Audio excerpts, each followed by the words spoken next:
Hi, my name's Ian Wallace, the Messed Up Counsellor, and welcome to this podcast. We're talking today about manipulation and control, which is abusive. Manipulation control is in most people's lives in some way, shape, or form. The government controllers, manipulators, people do. None of that is necessarily harmful. It gives us boundaries, gives us processes. But when it's abusive, that is a slightly different process. We're going to talk about that. I can't believe we've done 20 episodes of these podcasts to date, which absolutely is phenomenal, really, for me. And hopefully they've been helpful. Hopefully, if you've seen any of the others, you've liked and shared them with people. I always say that you don't know whether or not anybody is suffering or being involved in these processes we talk about. But if they are, then just by sharing it, by liking it, you might then widely spread more to people who are not telling you how they're being affected by things or how they're being upset or disturbed or the kind of life issues they're going through. So hopefully, please like and share it, and that then will send it to a wider audience. They are all free, and you can find them on different formats. So, manipulation control. What is it? The abusive manipulation control. I suppose it's at the very heart of it somebody saying you're wrong and you should do something different in order to be right. That sounds quite simplistic, doesn't it?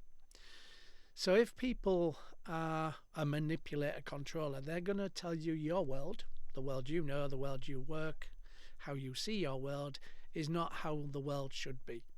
Basically, their world is the world, and you should conform to that world. And when you try and put in boundaries to say, no, I'm going to have my own thoughts, my own ideas, my own processes, the abusive bit is when they try and give you a guilt complex to order to make you feel as though you shouldn't do what you want to do, but you should do what they want you to do. Now, that can obviously be very small guilt processes. Children, for example, are really good at giving us a guilt process. Yeah, can I? No, you can't. Well, if no, so and so's mum and dad like them to do that, and they do this and they do that, and so and so and so and so. It's a guilt complex. It's making you feel guilty that what you're not providing is what you should be providing. So kids are really good at that. They're really good salespeople. They do not take no for an answer usually, or most of them don't. So when it's abusive, it's getting you to conform to their world, their ideas, and not have your own world, your own ideas. And the abuse happens in a way that you feel as though you have no choice. You are not able to. And that then is somebody, the abuser, the controller, manipulator, saying that you have to supply my needs, my wishes, whatever it is. You have to agree to me or agree with me. Abuse and manipulation control comes in all sorts of formats, but it kind of comes down to 3 or 4 different headings, if you like. We can have physical abuse, we can have sexual abuse, we can have emotional abuse, we can have mental abuse, we can have financial abuse. It's anything that somebody says you can't, and they're going to hold something over you in order to make you conform to their world. When I'm working with this in the counselling process, sometimes people will give me views of their world, their life. They'll say how they're doing whatever they're doing. And I will see it as possibly abusive or manipulation and control. Now, when I have that conversation with them saying, is that right, what you're saying? Is that how you feel it should be? Is that how it is? Is that the right way to think about it? Yeah. I won't use the word abuse first and foremost, because basically, if I do, that's a really big word, abuse. And not many people kind of see abuse as being, no, you can't have 20 quid to go out for a night. That's not abusive for some people. It's just saying, well, we can't afford 20 quid. Maybe. But if there's something that's a repetitive pattern, so if say, well, you can't go out anytime because we haven't got the money, you can't even go out for a coffee because we haven't got 5 quid, you can't go out for a walk because we can't afford the bus fare, whatever that is might not be seen from the person in front of me as abusive. So I try and look at inquiring about somebody's world, somebody's life, giving them different views of things and giving them different options of things. And that process helps them to engage in comparisons, I suppose. That this world that I'm working in, you're giving me a different view of the world, and now I've got a comparison between both worlds. And then I can make some informed choices. So part of my world with manipulation and control that's abusive is actually getting to understand, or the person in front of me, getting to understand that it is abusive. They don't normally see it as such. And most abused people, initially, there might be some denial, there might be some minimizing process going on. And so it's a case of kind of trying to get them to think about, look at, explore different concepts, different ideas of that particular situation.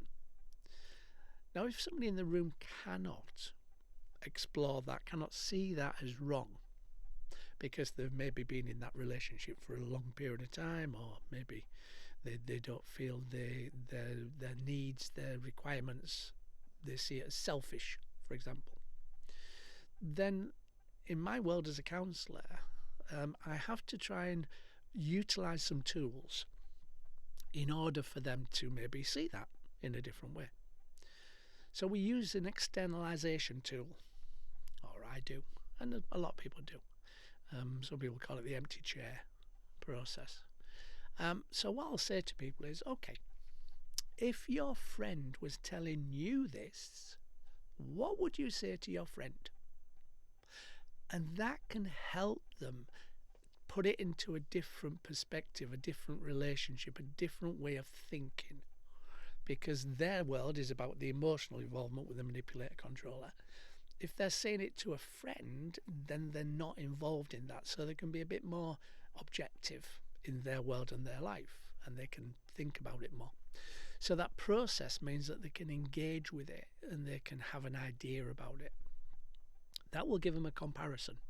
Well, if you're saying that, if your friend told you this, that you'd say, well, actually, is that okay? Is that all right? Do you think that's helpful? Then if you say that that's okay for your friend to look at it that way, then you need to then explore whether or not you should look at it that way. So it's kind of utilising tools to externalise out of the room in order to other relationships, that they can be the counsellor, the kind of person who gives them a different view, a different opinion. Sometimes that will work. Sometimes, depending on whether they're really entrenched, whether or not they can actually see that. And so it's really a case-by-case situation with clients. No one thing will work for everybody, obviously. So we need to kind of explore different models, different ways of working. And I suppose for them, the person in front of me, getting them the first step is to get them to see that that is abusive. It is manipulation. It is control. Now, that's not saying that is wrong. That's just saying, as long as you understand this process, you have a choice. You can stay with it. Fine. That's your choice, and I respect that. Or you can move away from it, or you can try and put boundaries in to make that manipulation control be something you have a choice over. So the work is quite hard sometimes, because it affects people in different ways and from many aspects. And there might be other people involved in that process. There might be children, and there might be other relationships involved. So from that point of view, you might not just be working with the person that's going to be affected by putting boundaries and control aspects in place. There may be wider aspects of the family or friends, And if the manipulator controller is using some kind of process of control They may, in some senses, blackmail you. They may say, well, if you don't do what I want you to do, I'm going to let your friends, your family know this. So that manipulation control can go into really deep, horrible places. And we see that on the news. We see people in connections on the internet, young people, and they'll be asked to provide photographs of various parts of their body to the manipulator controller on the other end of the internet. And then they'll use that as a way of controlling them. Say, well, if you don't do what I say, if you don't give me more pictures, more videos, whatever, I'm going to release this to the outside world, the wider world. And they use it to blackmail them to get their needs met. So it can go to some really deep and dark places, manipulation and control, and it can be very abusive. So once we've engaged with the process of offering different ideas, different comparisons, different ways of looking at things, then the person we're working with has choices, as I said. So the choice could be, okay, not a problem, I'll keep on doing what I'm doing. It doesn't affect my world that much. It's okay, I can cope with that, whatever, and that's their choice. And obviously we go with that. If there's a choice of risk, i.e. the person you're working with might become hurt physically, sexually, then there's a different process for us as counsellors, because our main drive, if you like, main reason for doing the work is to keep people safe. So that wider aspect as a counsellor might be that we need to have conversations with clients about something that may be illegal, possibly within the manipulation control, or maybe something that they don't necessarily feel comfortable in talking about. But I suppose my world as a counsellor, as therapist, is to open up those conversations in a respectful way. I don't mean just hit them with a sledgehammer of a question, but open up conversations to check those things, to kind of explore those things. So when we're working with manipulation control, it's about trying to get the person we're working with to understand, first of all, that it could be a controlling, manipulative, abusive process. Then explore what it is they want to change, how they would like it to be, and then see whether or not we can safely put in process those changes. It's very hard sometimes to see these things when you're involved in it, you live in it. That this drip effect sometimes in manipulation control, because there is some aspect of escalation with manipulation and control. It doesn't usually stay the same. It becomes more pronounced. It becomes more involved in your world and in your life. It escalates. The controller manipulator really can't get enough, so they move that, and they may then control or try and control other people. When I've worked with partners where there is a manipulation control, usually they don't see it until it's actually been then put onto their children, their dependents. And then they see that behaviour much easier, and they see it as being a negative process for their child in that process. And that's sometimes when they come to people like myself. I can put up with it, I'm okay with it. Doesn't necessarily affect me, I get on with it. But if it affects my kids, then sometimes that's the process that engages with our work, because they'll put up with themselves, but they won't necessarily allow their kids to put up with it. Whenever we're working with that level of abuse, which is a risk level of abuse, there is somebody going to be hurt physically or in some way, shape or form by this, then we have to be mindful of the wider implications of extracting that person from that abusive relationship, because we're going to take them into a place where they have choices, decisions, that might be to extract themselves from that relationship. Now, the one that's manipulating, controlling, abusing will not want that. It's not their world. It's their needs are the most important. You are moving away from supplying my needs, whatever they may be. So I'm going to not be happy about that. So when we do that work, when we cover that process, we have to make sure it's safely done. If we allow the manipulator controllers to know what's going on, less likelihood of it being safe because they will be aware of what's going on. So we have to do it in a way that makes it easier for the manipulated person, the person who's being abused, to kind of explore how I extract myself from this. It's not going to be a process just one day I'll roll up and say X, Y, Z, I'm leaving or whatever. That element of abuse usually comes over a process of time to build a exit plan, for example. So how can we exit safely? What do we need to exit safely? And we build that in the room with the client, and we build that exit plan based on what they need. But sometimes we have to say it as it is. We have to use the word abuse instead of manipulation and control. So once we do that, once we give that understanding, that's a really heavy word to use, which a lot of people won't see. But hopefully, with the exploration, the process of understanding it. But whatever we do has to be, from their point of view, their choice. We can't tell them what to do. We can support them in the process of putting boundaries in, extracting from that relationship, whatever it is that needs to happen from their point of view. But we can't necessarily take control. I have a view of that process. Yes, sometimes as a counsellor, I have a duty of care and I have to understand risk and I have to explore risk, which is natural.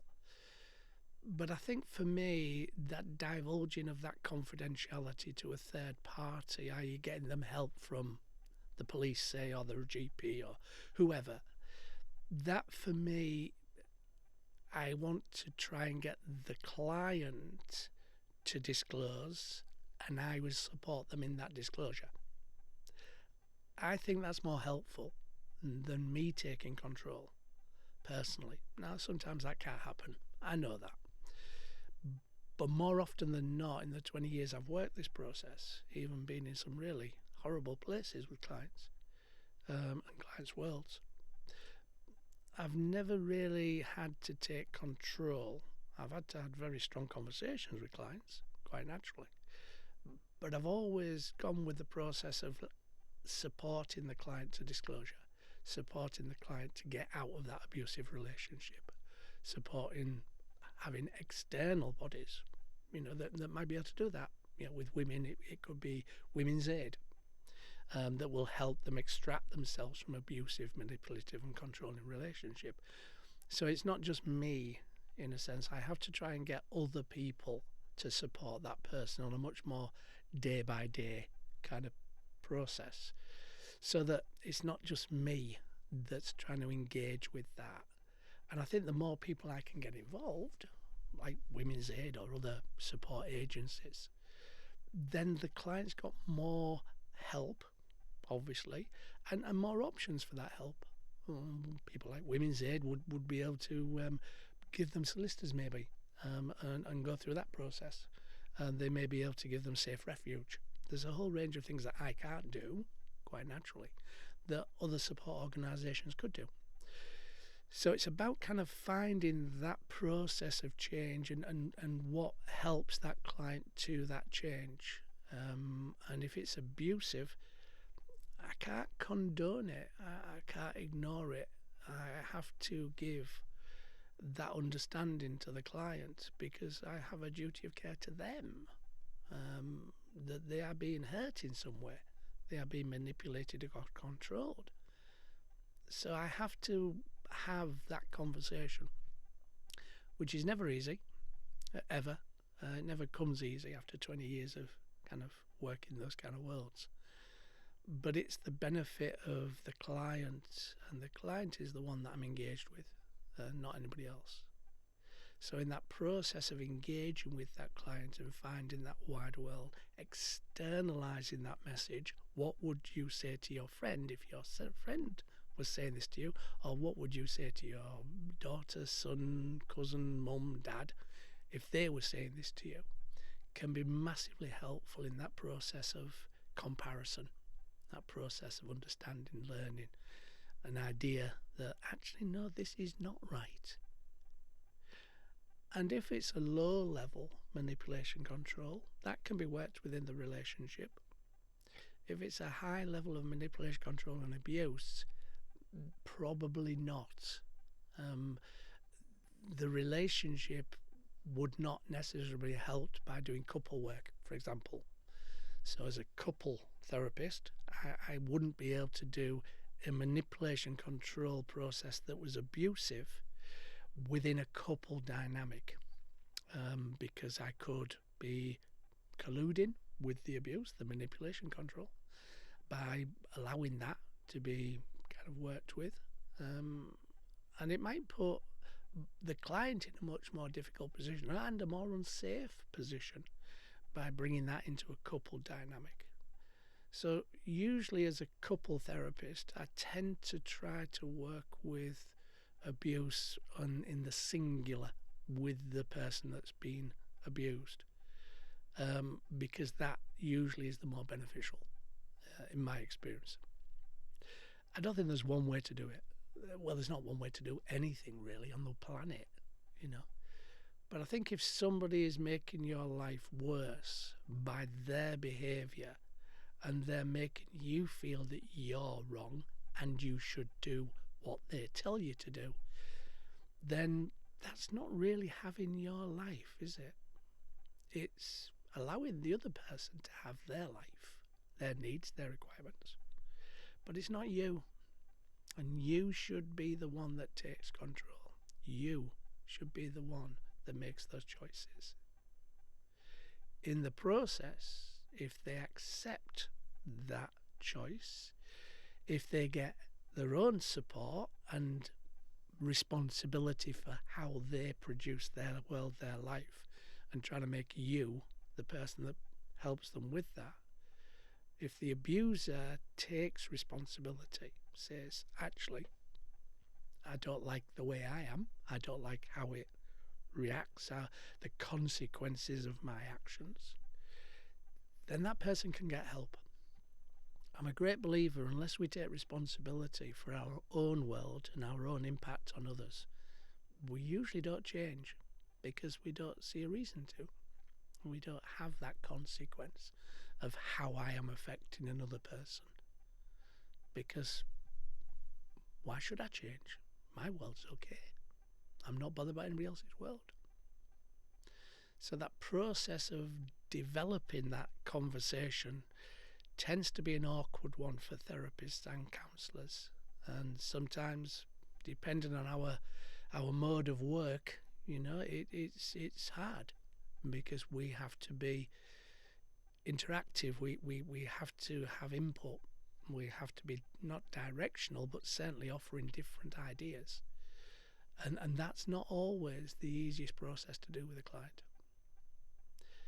So if you're in one of those relationships, if that is something that I've talked about today that hits a nerve for you, either because you are controlling, manipulative, take responsibility and get help and support to change that behaviour, which everybody can do.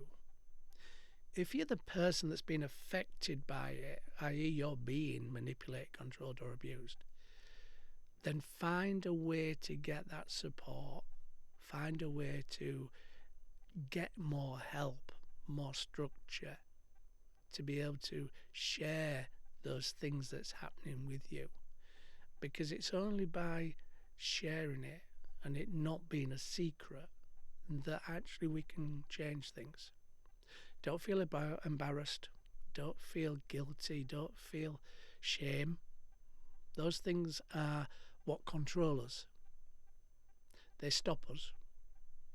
Have open dialogue with a support structure, a counsellor, a therapist, a local community centre, a religious process if you're a religious person, Whoever it is, have those conversations, because once we talk about it's easier to share it with others. You know, a problem shared is a problem halved. Well, that's not necessarily true, but a problem shared helps us to share it with other people. And once we start sharing it, we then can get that support and help. I hope the people that's watching this, these things do not affect you. I really do hope that these have never been an issue in your world and your life. But if it does have a resonance with you in either way, then please change and get an option of support to do so. If you see this podcast and you think, that doesn't affect me, please share it, because most of the people that I've ever met that's been in abusive relationships never, ever, ever tell anybody.